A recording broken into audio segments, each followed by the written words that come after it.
하나님 말씀 받도록 하겠습니다. 사도행전 2장 42절부터 47절까지 말씀입니다. 한 절씩 교독해 나가도록 하겠습니다. 제가 먼저 하나님 말씀 읽겠습니다. 그들이 사도의 가르침을 받아 서로 교제하고 떡을 떼며 오로지 기도하기를 힘쓰니라.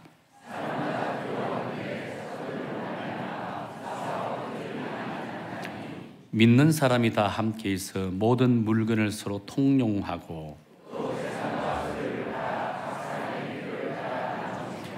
날마다 마음을 같이하여 성전에 모이기를 힘쓰고 집에서 떡을 떼며 기쁨과 순전한 마음으로 음식을 먹고 하나님을 찬미하며 또 온 백성에게 칭송을 받으니 주께서 구원받는 사람을 날마다 더하게 하시니라. 아멘, 아멘. 여러분은 교회 존재 목적이 어디에 있다라고 생각합니까? 무엇이라고 생각하십니까? 교회는요, 하나님이 하시는 일에 쓰임을 받을 때 그 교회는 존재 의미가 있다라고 합니다. 그래서 교회의 힘은 하나님의 일을 할 때 교회가 능력이 나타난다라고 이렇게 이야기를 합니다. 근데 현대 교회는 너무나 형식적이고 권위주의적인 것들이 많이 갖춰져 있다 보니 자연히 형식에 얽매이고 권위주의에 빠지다 보니 교회가 해야 할 일들을 망각할 때가 참으로 많다라고 합니다. 현대 교회에는 능력이 나타나지 않는다라고 합니다. 능력이 나타나지 않는다는 것은 교회가 하나님의 일을 하지 않는다라고 할 수가 있다라고 한다는 거예요. 그러니 하나님의 은혜가 떠나는 거예요. 하나님의 은혜가 떠나다 보니 교회는 인본주의적인 교회가 되어버립니다. 여러분, 인본주의적인 교회가 된다는 것은요, 하나님의 영광이 아니라 사람의 영광이 자꾸 드러난다는 거예요. 여러분, 교회 안에 하나님의 영광이 아니라 사람의 영광이 드러나는 순간 그 교회에는 은혜가 없습니다. 그 교회는 존재 목적을 잃어버린다는 거예요. 그 교회는 하나님으로부터 외면을 받는 교회가 된다라고 한다는 거예요. 이런 안타까운 문제를 해결하기 위해 참 몇몇 뜻이 있는 또 여러 가지 고민하는 교회들이 모여서 선교적 교회에 대한 가치에 대한 관심을 갖기를 시작했습니다. 우리 한국 교회가 어떻게 하면 다시금 하나님의 일에 집중하고 관심 갖고 하나님의 은혜가 넘치는 교회가 될까 고민하다가 선교적 교회에 대한 가치에 관심을 갖기를 시작했다는 겁니다. 결국 교회는 모이는 교회보다 흩어지는 교회가 되어야 된다라고 생각했습니다. 이전에는 한국 교회가 모으는데 최선을 다했습니다. 모으는데 정말 열심히였습니다. 그 결과는 많이 모였습니다. 근데 많이 모이니까 어떤 일이 벌어질까요? 다투고 시기하고 질투하고 온갖 분란이 일어나는 겁니다. 잡소리들이 많이 일어난다는 겁니다. 이제는 모이는 교회가 교회 존재 목적이 되었으면 안 되고 흩어지는 교회가 되어야 된다라고 하는 결론을 내리게 되었다는 겁니다.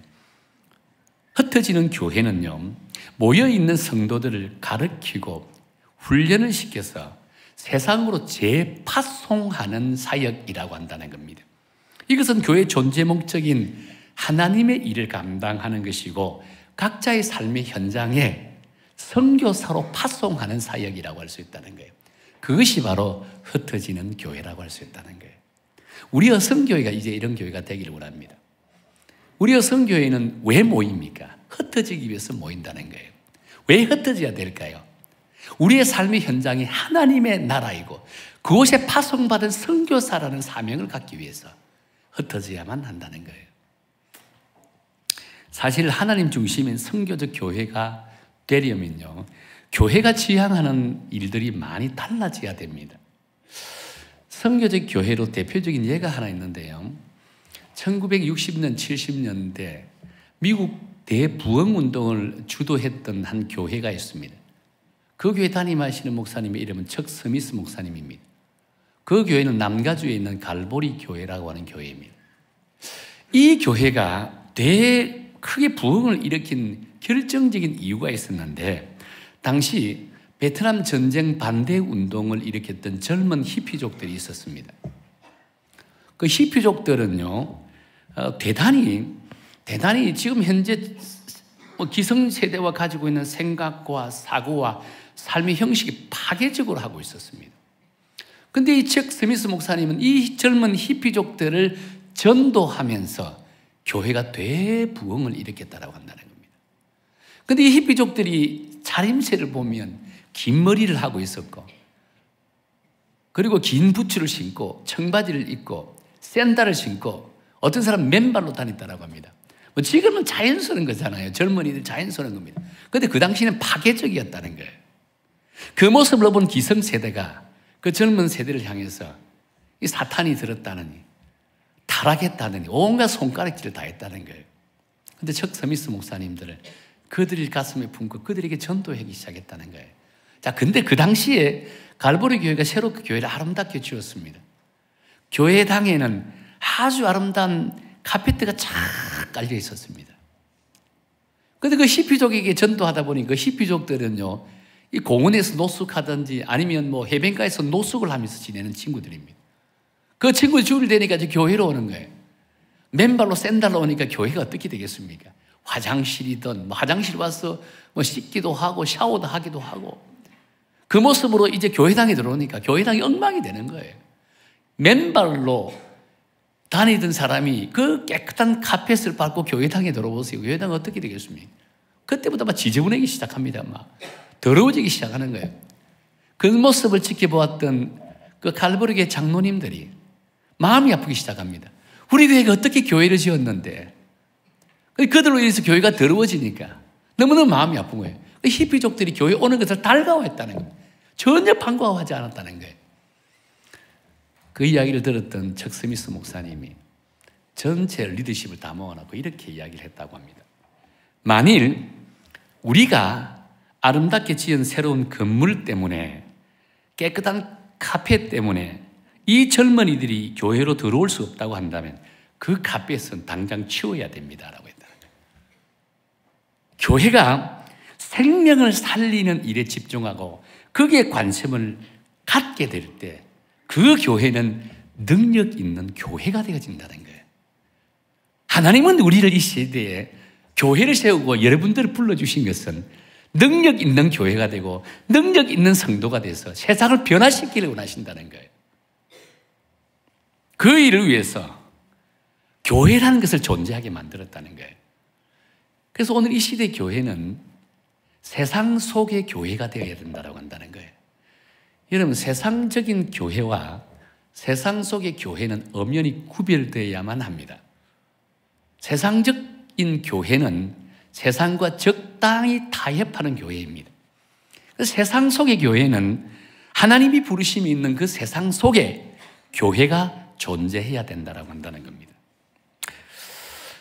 지난주까지는 예수님께서 하늘로 승천하시고 나서 이제 120명의 제자들에게 약속한 성령을 보내주시겠다라고 했습니다.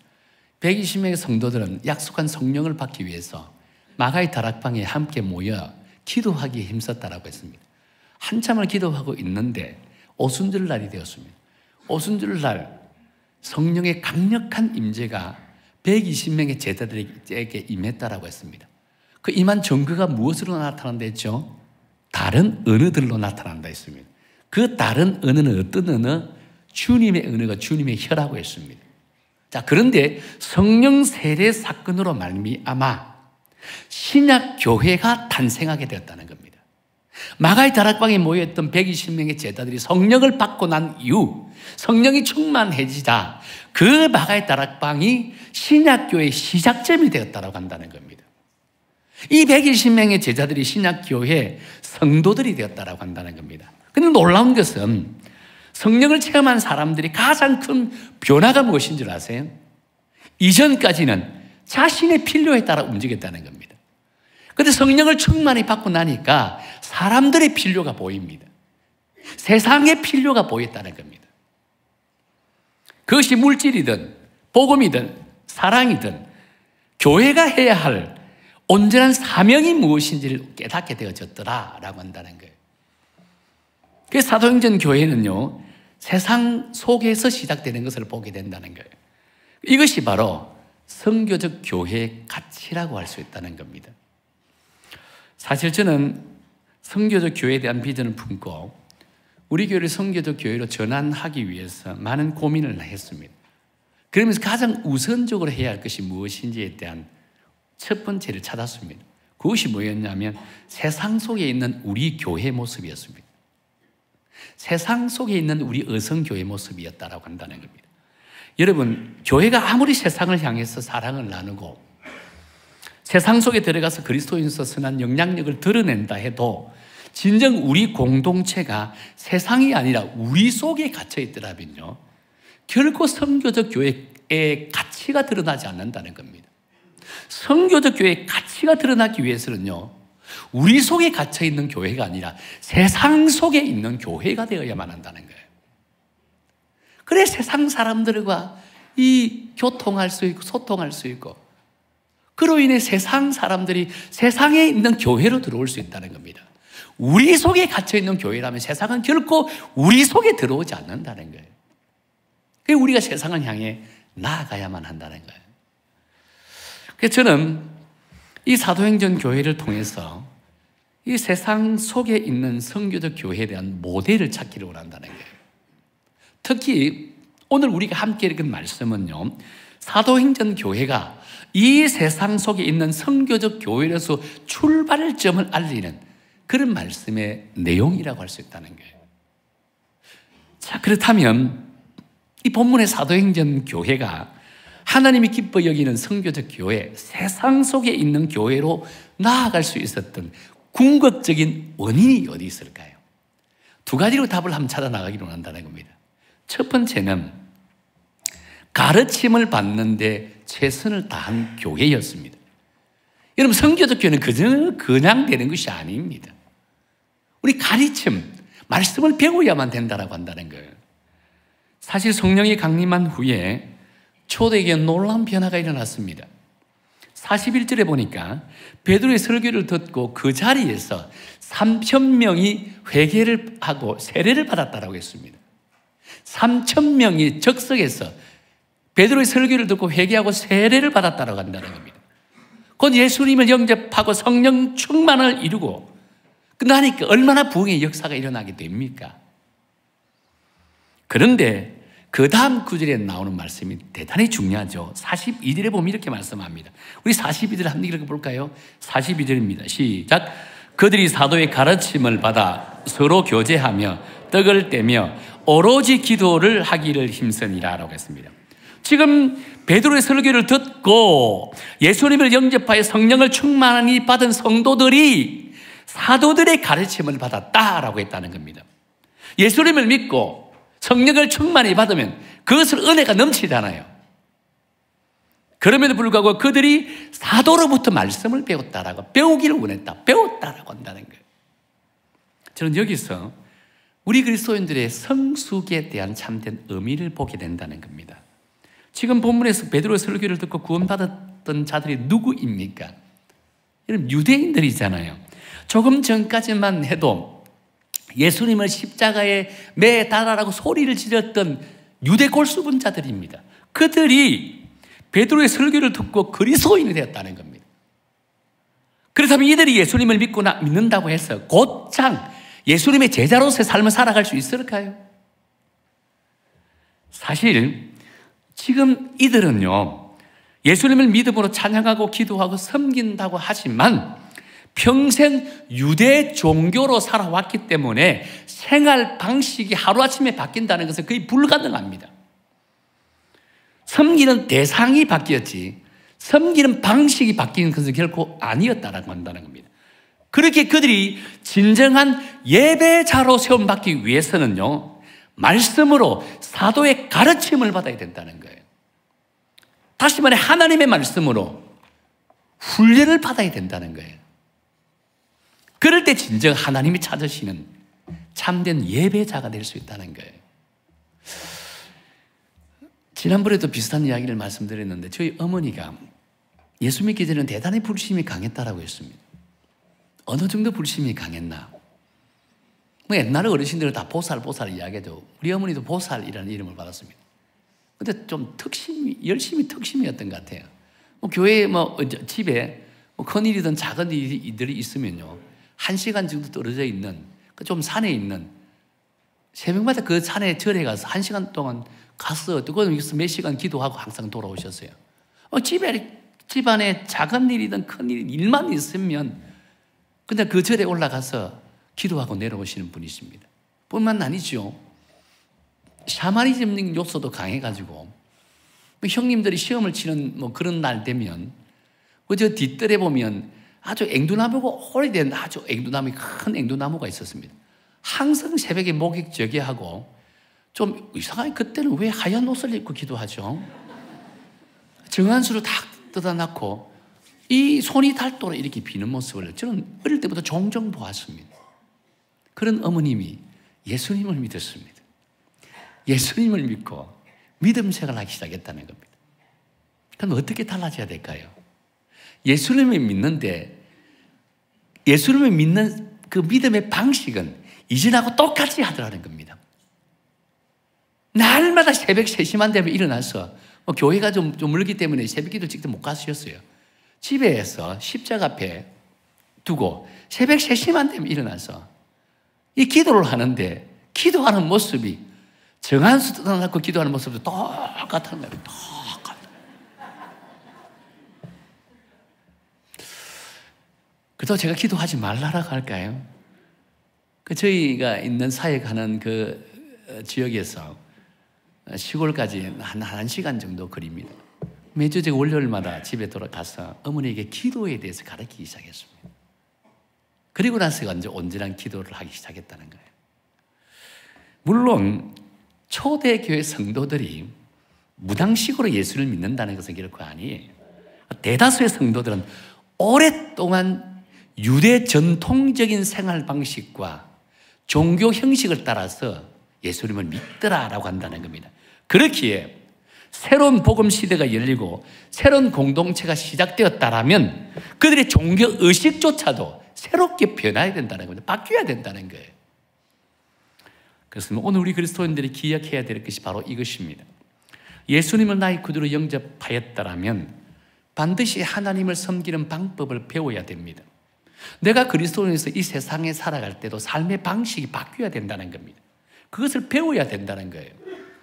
이것이 신앙생활의 기본이요, 건강한 성도로 세워지는 믿음의 길이라고 한다는 거예요. 내가 예수 믿기 전에나 예수 믿고 난 이후에 나의 삶이 세상에서 살아갈 때 전혀 변화가 없다라면 세상 사람들이 뭐라고 이야기하겠습니까? 예수 믿어도 아무런 소용이 없다라고 한다는 거예요. 예수 믿어도 똑같네라고 한다는 거예요. 그러기에 우리가 예수님을 믿고 나면 삶의 방식이 완전히 달라져야 된다는 거예요. 그래서 세상에 살아갈 때 세상 사람들이 우리를 향해서 역시 예수 믿고 나니까 저렇게 달라지구나 라고 하는 것이 그리스도인으로서 선한 영향력을 드러내는 거예요. 그런 모습만 보여도 내 삶의 현장에서 선교사로서의 삶을 살아가는 모습이라고 할 수 있다는 겁니다.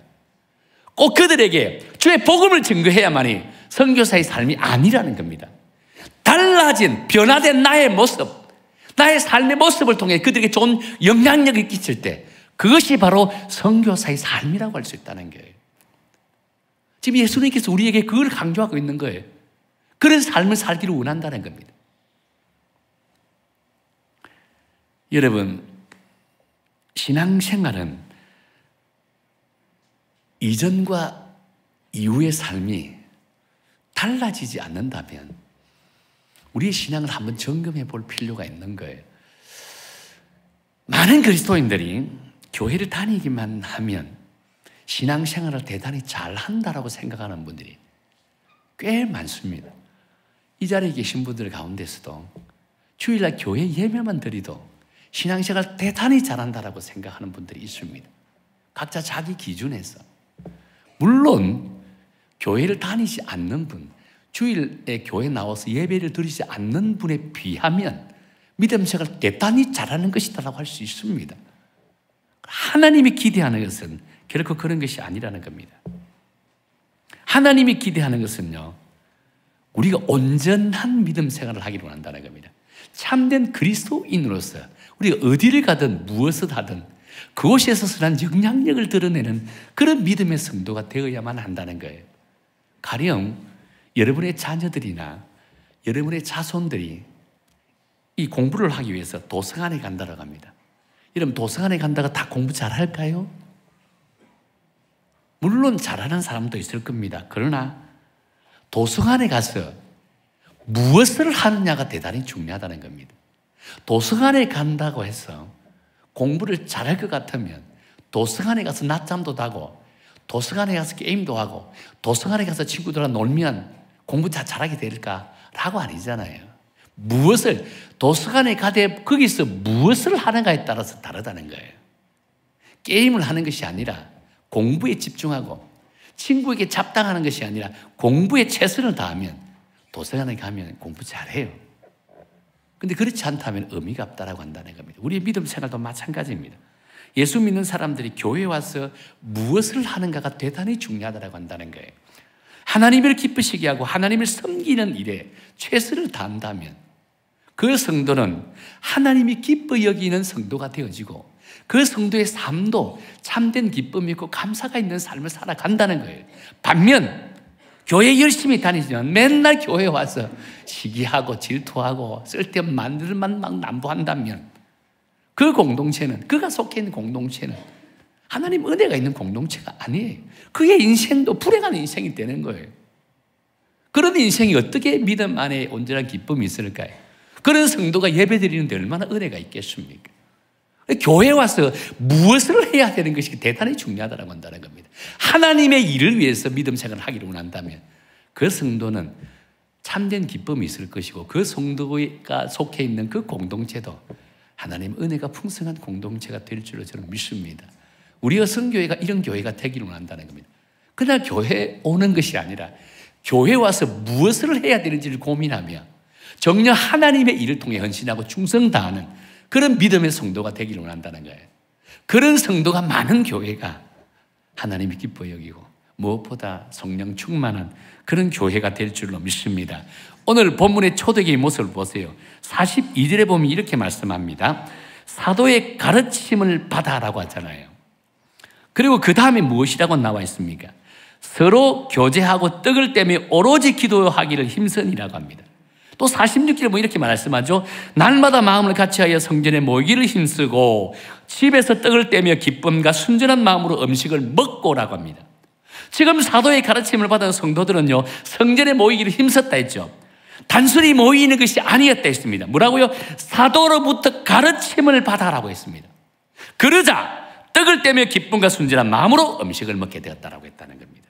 이는 곧 예배 생활에 열심을 내는 것으로 끝나지 않고 사랑의 교제를 나누게 되었다.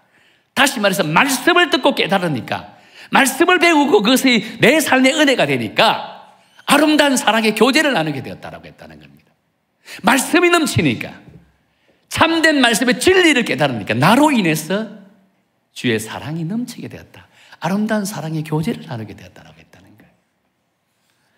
그렇습니다. 초대교회 성도들은 말씀으로 하나님과 교제하는 삶을 살아가니까 하나님과 교제로 끝나는 것이 아니라 사람과의 교제, 성도와의 아름다운 교제도 나누게 되었다라고 했다는 거예요. 그렇게 오늘 현대 교회도 하나님의 말씀을 배우고 그 말씀으로 훈련을 받아야 된다라고 한다는 겁니다. 그럴 때 우리들의 믿음이 성장할 뿐 아니라 성도 간의 사랑도 풍성해질 수 있다라고 한다는 겁니다. 여러분, 제자 훈련에 열심인 교회, 성경 공부에 열심인 교회는 결코 갈등이 없습니다. 결코 갈등이 없습니다. 말씀에 열심히 있는 성도, 제자 훈련에 열심히 하는 성도 갈등 일으키지 않습니다. 왜냐하면 말씀에 대한 진리가, 그 말씀의 진리를 깨달은 속에 나는 누구이고 나는 어떤 존재이고 내가 교회에서 무엇을 해야 되고 내가 세상 속에서 그리스도인으로서 어떤 삶을 살아야 될지를 온전히 깨닫게 하기 때문입니다. 그래서 우리 교회도 선교적 교회로 나가기 위해서 가장 중요하게 생각하는 부분이 바로 이 말씀 훈련, 제자 훈련이라고 한다는 거예요. 이제 2025년 전반기에 저와 우리 교육자들은 이 말씀 훈련, 제자 훈련에 최선을 다하기를 원한다는 겁니다. 오늘 성경 아카데미 지원서를 여러분이 드렸습니다. 여러분 스스로가 지원하십시오. 말씀 훈련, 제자 훈련에 지원해서 여러분이 건강한 성도가 되어서 여러분이 이 땅 하나님의 나라를 온전히 이루어 나가는 일, 성교적 교회 성도로서 세상 속에 존재하는 성도, 세상에서 하나님 나라로부터 파송받은 선교사로서의 삶을 살아가기로 다짐하고 결심하고 결단하는 우리 믿음의 성도가 되기를 축원합니다. 그렇다면 우리 교회는 하나님의 은혜가 넘칩니다. 저절로 교회는 성장한다는 겁니다. 저절로 교회는 부흥합니다. 여러분, 우리 교회가 성장하고 부흥할 때 누가 가장 기뻐할까요? 담임 목사님 제가 기뻐할까요? 물론 저도 기쁘죠. 하나님이 기뻐한다는 겁니다. 하나님이 기뻐하신다는 거예요. 하나님께 기쁨을 올려드리는 성도에게 하나님의 크신 은혜와 축복이 있을 줄로 믿습니다. 우리 믿음의 성도는 2025년도에 하나님을 기뻐 여기며 우리 각자에게 주신 사명을 온전히 감당하는 그런 믿음의 성도가 되기를 다시 한 번 더 예수님의 이름으로 축원합니다. 또 한 가지, 섬김에 대해 최선을 다하는 교회라 했습니다. 섬김에 대해서. 아마 선교적 교회의 가장 본질적인 사역이요, 바로 이 섬김 사역이지 않겠는가라고 본다는 겁니다. 여기서 섬김이라는 것은 교회 안에서의 섬김도 포함되지만 보다 더 중요하게 강조하는 것은요, 세상 속에서의 섬김이라고 한다는 거예요. 우리가 속한 믿음의 공동체를 뛰어넘어 내가 속한 이웃과 그 지역 공동체와 민족 공동체를 섬기는 이 섬김이 대단히 중요하다고 한다는 겁니다. 그렇습니다. 교회 머리가 되신 예수님께서는 이 세상에 오신 목적이요, 바로 이 섬김을 이루기 위함이었다고 했습니다.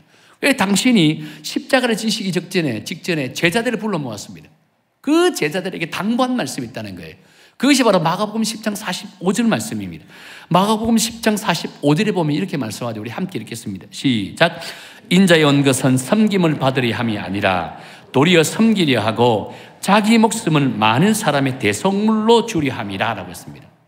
여기서 예수님께서는 인자가 온 것은 섬김을 받으려 함이 아니라 섬기려 하기 위함이다라고 했다는 겁니다. 자, 그런데 보다 중요한 것은 그 다음에 나오는 말씀입니다.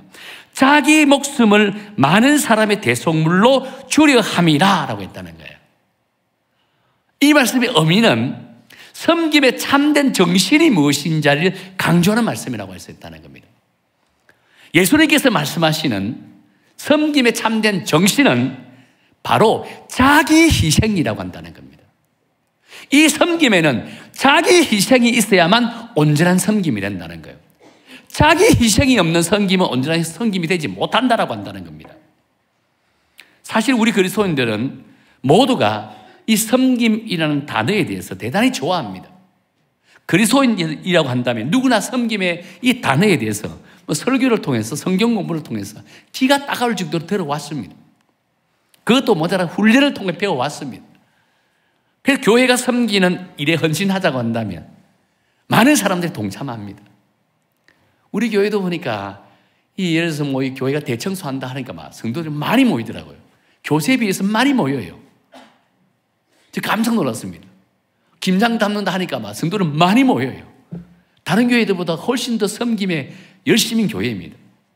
너무너무 감사하게 생각해요. 그런데 여러분, 이 섬김에 자기 희생을 딱 가미시키니까 성도들의 반응은 둘로 나눠지더라는 겁니다. 한쪽은 섬김을 온전히 배우고 훈련받은 사람은 섬김은 당연히 자기 희생이 따라야 된다는 사실을 알아요. 그렇기에 섬김은 자기 희생이라는 사실을 알기에 자기 희생이 가미돼도 섬김 현장에 나옵니다.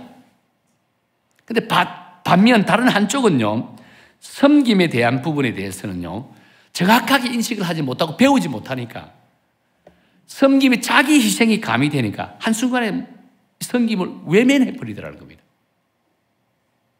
희생하기 싫다는 거예요.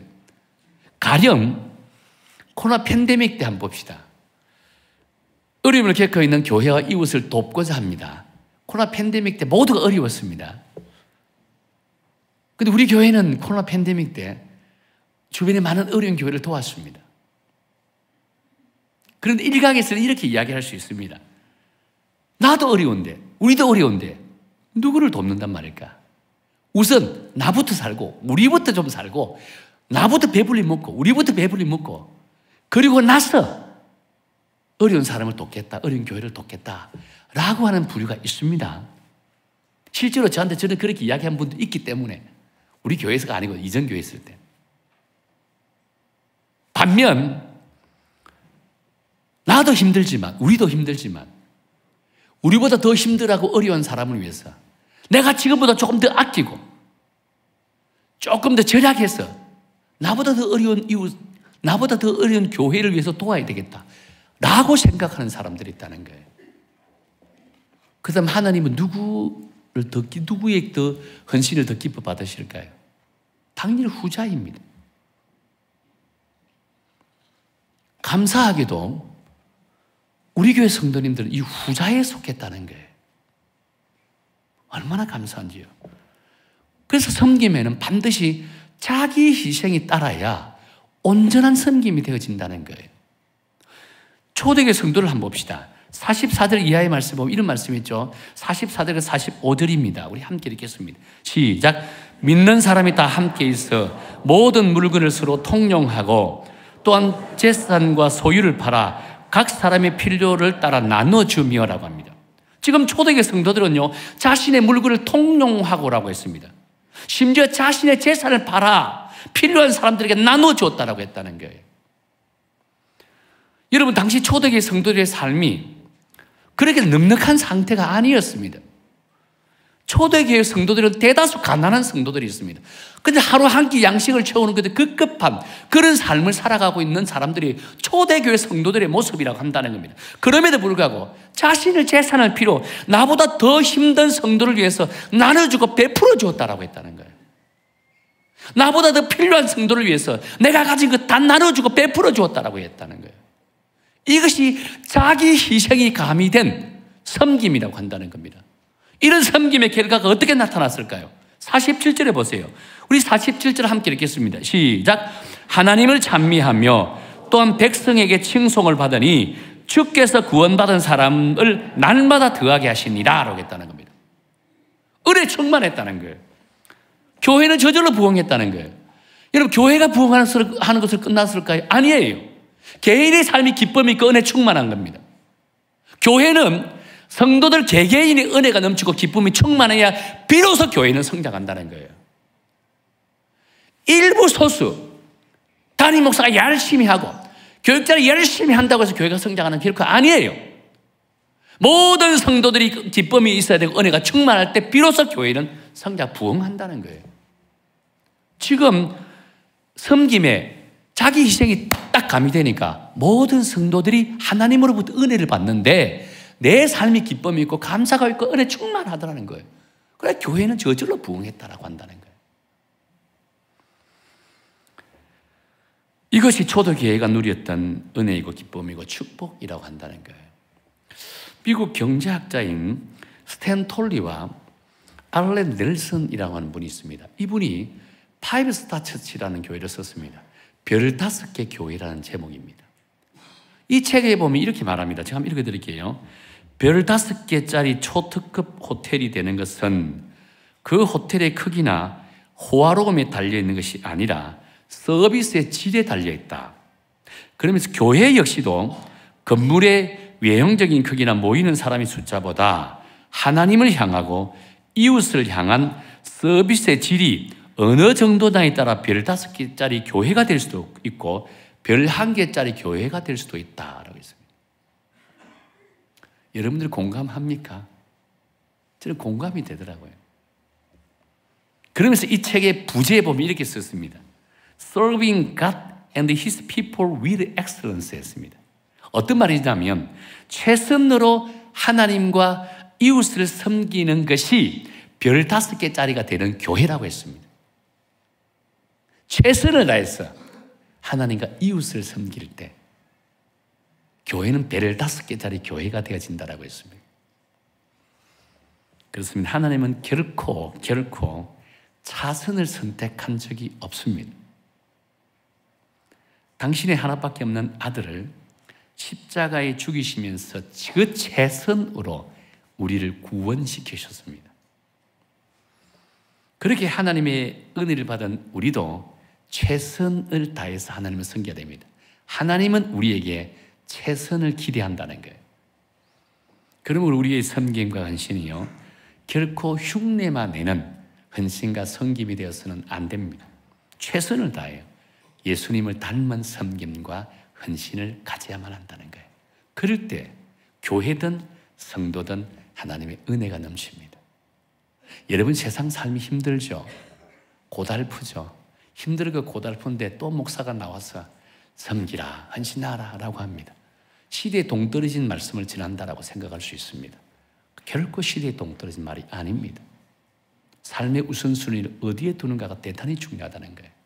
하나님 앞에 최선을 다해서 섬기고 헌신하게 될 때 내 삶의 여정은 하나님이 형통케 하신다는 겁니다.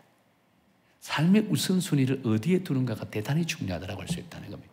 초대교회 성도들, 정말 자기도 하루하루 먹고 살기가 버거운데 가난한 이웃들에게, 주변 사람들에게, 힘든 사람들에게 나누고 베풀었을 때 그들의 삶도 풍성해졌다고 합니다. 우리 인생도 마찬가지입니다. 한국 초대교회도 마찬가지였습니다. 한국 초대교회 성도들 얼마나 힘들게 살았습니까? 대다수 평민이고 천민이었습니다. 그들이 예수님을 믿고 헌신하고 충성 다하고 섬길 때 하나님 그들에게 은혜를 주시고 그 자손들이 복을 받았습니다. 그 자손들이 정계에, 경제에 다 퍼져 있었습니다. 그들의 후손들의 삶의 모습을 보면 엄청난 은혜를 받았다고 합니다. 우리의 삶도 마찬가지라고 할 수 있습니다. 삶의 우선순위 하나님의 나라의 포커스를 갖기를 축원합니다. 섬김과 헌신이 최선을 다하기를 원합니다. 그렇다면 하나님 여러분의 인생도 책임질 줄로 저는 믿습니다. 이제 말씀을 맺겠습니다. 미래학자이자 경제학자인 피터 드러그는요, 이렇게 말했습니다. 모든 조직이 존재하는 목적은 그 조직 외부의 사람들을 섬기기 위함이어야 한다. 그럼 만일 그 조직 내부의 사람들을 섬기기 위해서 존재한다면 그 조직은 사멸하고 말 것이다 라고 했습니다. 이런 말을 한 성도도 있습니다. 새로운 사람들에게 더 많이 좋은 자리, 좋은 것을 배려할 때 기존 성도가 역차별을 당하는 것이 아니겠는가라고 합니다. 우리 기존 성도는 역차별을 당해야 됩니다. 역차별을 당하기를 원하는 그 교회와 성도는 하나님의 은혜가 있습니다. 우리 여성교회는 이런 교회가 되기를 원합니다. 스스로 역차별을 당하여 정말 세상 속에 존재하는 교회가 되어서 하나님의 영광이 드러나고 무엇보다 이 시대에 하나님이 찾으시는 그런 교회가 되어서 부흥을 주도하고 그 다음에 하나님 은혜를 주도해 나가는 교회가 되어 이 부천 지역에 아직도 예수를 믿기를 원하는 자, 회복을 원하는 자가 우리 여성교회를 통해 구원의 역사가 일어나는 귀하고 복된 교회로 성도로 쓰임받는 2025년 한 해가 되기를 다시 한번 예수님 이름으로 축원합니다.